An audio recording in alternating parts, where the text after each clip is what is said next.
Hello everybody, welcome back to my channel. My name is Jay Nails. Today's video is a bit different. In this video, I'm answering I'm answering most of your asked questions about my allergic reaction journey related to HEMA and acrylate. I share what happened when I first realized that I was having a reaction, and this is going to be part 1 of my Q&A about my personal journey dealing with allergic reactions caused by HEMA and acrylate in most of the products or all of the products that I have used at the moment. I've gotten a lot of questions from you guys about what happened, what I did after realizing that I was having an allergic reaction, whether I saw a doctor, and what products I used then, what products I use now, and what products worked, and what alternatives I did for the products that did not work, but I have kept. I'm answering all of that today. So first of all, before I start with the video, I just want to make it clear, I am not a medical professional. This is my personal experience, and hopefully it does help others who are maybe going through the same thing that I went through or similar, are having similar reactions as I did, and I still would have those reactions if I don't do the steps that I'm going to show you in this video. So let's jump right in. One of the questions that struck me was this one. I am a nail technician and I have gotten allergies, same like you. I wear natural gloves and I do for my clients, but still I'm getting allergic again and again. Please help. What do I do? I can stop doing it also for my clients because I have invested in products. Listen, I completely understand how upsetting and frustrating that must feel. You invested time, you invested money, and you invested your passion into your work, and now your health and your client's health is being affected by it. Before anything, let me be clear. Since I am not a doctor or a medical professional, I can just share my personal and practical steps that I have taken for safer habits. So all you can do is build better habits. As long as you get better habits, you're going to be better, your clients are going to be better, and you're going to be safe, and you're going to continue to do your work. And as a nail tech, that is a big thing because I know that, you know, this is also your job. So this is HEMA and acrylate allergies that you're going to find helpful. Let me try to explain what is happening. When you have acrylate allergy, HEMA, acrylate, your body reacts to the monomer. Those are the chemicals that don't fully cure when they come in contact with your skin. This could be even small things like the dust, the vapors, or skin contact with the inhibition layer. Those things are keep triggering flare-ups in your skin. And this can happen even if you wear gloves. The first and most important thing that you have to do is avoid acetone, because acetone is not as a proper alcohol. Avoid acetones that have monomer cleansers or that contain HEMA or acrylate in them, because some of the acetone have HEMA and allergic reaction products inside. You can use hypoallergenic products, but I know that that's not always the case because they are very highly costly, but you can use the steps so that way you can avoid them. The first thing that you have to use is alcohol, isopropyl alcohol 75 or 99, to clean your surfaces and to clean all of your tools. They're not for skin, but you can use the 75% so that way you can use it to clean your skin after you come in contact with the HEMA product. Immediately stop using lint-free wipes that are not lint-free wipes. Do not use lint-free wipes, and do not use cotton swabs. The cotton pads, they are so little, so tiny, and everything goes through there. So when you clean something with the surface that has adhesion layer with a cotton pad, it goes through to your skin. The other side, the liquid that you're cleaning with, is going to affect you. If you use lint-free wipes, they're also very thin, very fragile, and the liquid, as long as it goes through the lint-free wipes, your clients will get affected and will continue to spread the allergic reaction through every surface that you touch with those lint-free wipes. The one thing that you can use as an alternative is Bounty or Boulder from Aldi, which is napkins. Those are strong paper towels that you can fold them and reuse them.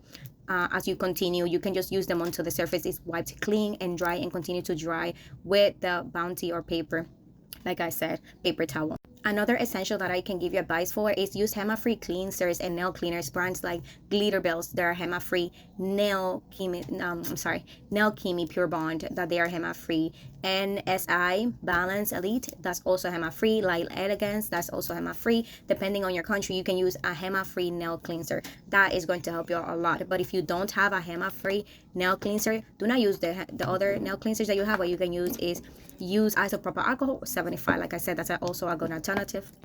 And if you are using acrylic powder instead of gels, you can use odorless monomers for the acrylic. So much safer, and they are less sensitizing for you. Also, if you are using gels, polygels, and builder gels, please try your best to use HEMA-free or hypoallergenic. But if you cannot find them, because like I said, they are very pricey on the pricier side, use the alternatives that I gave you, which is try your best to allow all the products with the inhibition layer or products not to come in contact with your skin, because that is what is going to trigger your flare-ups and your clients' flare-ups. So even if you're using your gloves and the surface, and the gloves can still be dirty. If your gloves come in contact with the product, your surface and your table, your products, your brushes, your bottles, everything is going to come in contact with it. So what you have to do is every time that you come in contact with a little bit of product, you have to just grow the habit of cleaning the products and everything as much as possible. It's going to be an extra step and it's going to take a little longer, and you might be a little bit slower when you're doing this process, but I'm going to tell you the truth, it's going to be completely worth it.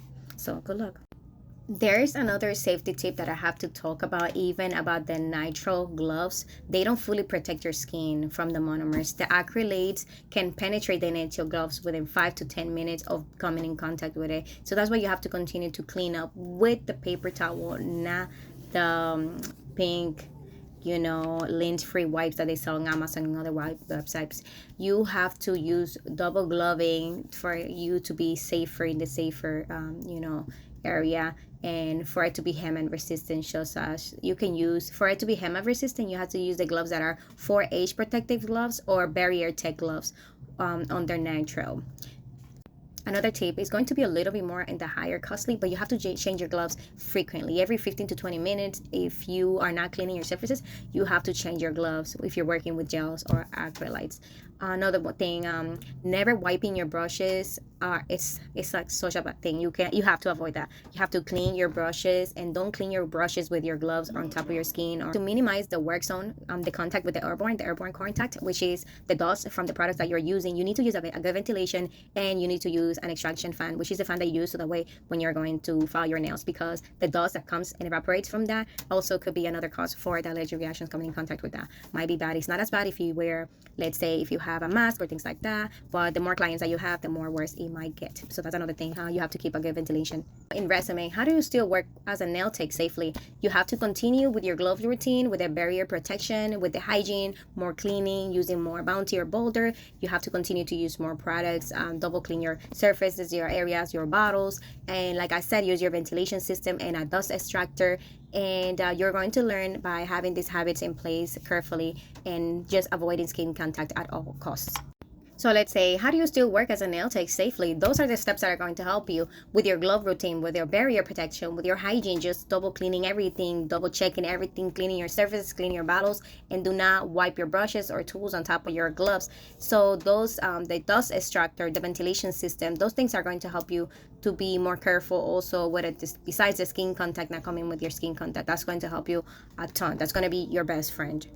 If you are dealing with the same kind of allergic reactions, please know that you're not alone. It can also feel discouraging, sad. You may feel like you lost your money, but you did not. You can continue to use the same products that you have. Just use alternatives since you don't have hypoallergenic products or cannot afford them at the moment. It doesn't matter. You do not lose hope. Everything's going to be okay. You got this. You just have to build better habits, but there are safer products, safer, smarter ways to keep going and do what you love. Don't forget to like, subscribe, and share this video so that way we can help other nail techs and other DIYers like you and me potentially, so we can all stay safe. Guys, take care. See you later, and please do not forget to subscribe, share, and also press on the notifications bell so that way you can stay notified when I upload another video like this one.